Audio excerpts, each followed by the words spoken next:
ফলে আমরা যেহেতু সংবিধান সংস্কার করছি, সকলেই সংবিধান সংস্কারের প্রস্তাব দিচ্ছে। আগামী সংসদ নির্বাচন, জাতীয় সংসদ নির্বাচন একদিকে যেমন সরকার গঠন করবে, অন্যদিকে সংবিধান সংস্কার পরিষদের কাজটিও সম্পন্ন করবে। কাজেই সেইটাকে সংবিধান সংস্কার পরিষদের নির্বাচন হিসেবে আখ্যায়িত করা দরকার। এই কাজ যখন এগিয়ে চলছে, আমরা তখন দেখছি সেনাবাহিনীকে একটা মুখোমুখি দাঁড় করিয়ে আনার চেষ্টা করা হচ্ছে। এই অস্থিরতার উদ্দেশ্য কি? এই অস্থিরতা দিয়ে আমাদের গণতান্ত্রিক প্রক্রিয়া কি লাভবান হচ্ছে? কাজেই আমরা প্রত্যেক পক্ষকে আহ্বান জানাই, বাংলাদেশের গণতান্ত্রিক প্রক্রিয়া যেটা চলছে আগামী নির্বাচন পর্যন্ত এই প্রক্রিয়াটা যাতে যথার্থভাবে এগোয় এবং একটা গণতান্ত্রিক উত্তরণে আমরা সবাই মিলে যেতে পারি, সেই দায়িত্বশীল আচরণকে আমাদের করা দরকার। এমন কোনো ভূমিকা নেওয়া ঠিক হবে না যাতে গণতান্ত্রিক প্রক্রিয়াই ব্যাহত হয়। আমাদের স্টেক হোল্ডারদের সাথে মতপার্থক্য থাকতে পারে, কিন্তু সেইখানে একটা ঐক্যমতের জায়গা আমাদের পৌঁছাতে হবে। কেউ কাউকে কিছু চাপিয়ে দেওয়ার সুযোগ নাই।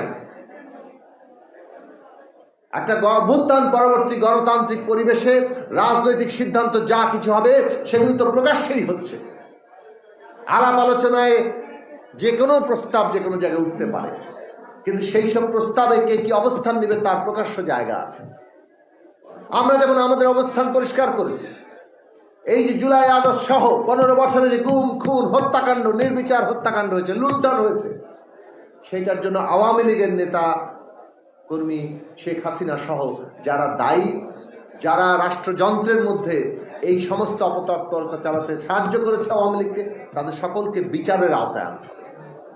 কেবল তাদেরকে নয়, দল হিসেবে আওয়ামী লীগ এই হত্যাকাণ্ডের দায় আওয়ামী লীগের কতটুকু সেটাও বিচারের আওতায় আনতে হবে। তার জন্য আইন প্রণয়ন করতে হবে। তারপরে আওয়ামী লীগের রাজনৈতিক ভবিষ্যৎ ঠিক হবে। এইভাবে নির্বিচার হত্যাকাণ্ড চালিয়ে গিয়ে কোনো বিচার ছাড়া তারা যেন কিছুই হয়নি এরকম একটি অবস্থা নিয়ে তারা রাজনৈতিক কর্মকাণ্ড চালিয়ে যাবে, সেটা তো জনগণ গ্রহণ করে না। কাজেই আমাদেরকে একটা গণতান্ত্রিক প্রক্রিয়া, ন্যায় বিচার হচ্ছে গণতান্ত্রিক প্রক্রিয়ার একেবারে প্রাথমিক ভিত্তি। যে সমাজের ন্যায় বিচার নেই সেখানে গণতন্ত্র হতে থাকতে পারে না। এই যে হত্যাকাণ্ড, আমরা যেমন 1971 সালে হত্যাকাণ্ডের বিচার চেয়েছি, যুদ্ধাপরাধের বিচার চেয়েছি, তেমনি জুলাই আগস্টের এই হত্যাকাণ্ডে আমাদের বিচার চাইতে হবে এবং সেই বিচারের প্রক্রিয়ার মধ্য দিয়ে বাংলাদেশের ভবিষ্যৎ ঠিক হবে। এর মধ্যে নির্বাচনের কাজ, এই যে সংস্কার প্রক্রিয়া, ঐক্যমত্য তৈরি এবং তার মধ্যে যত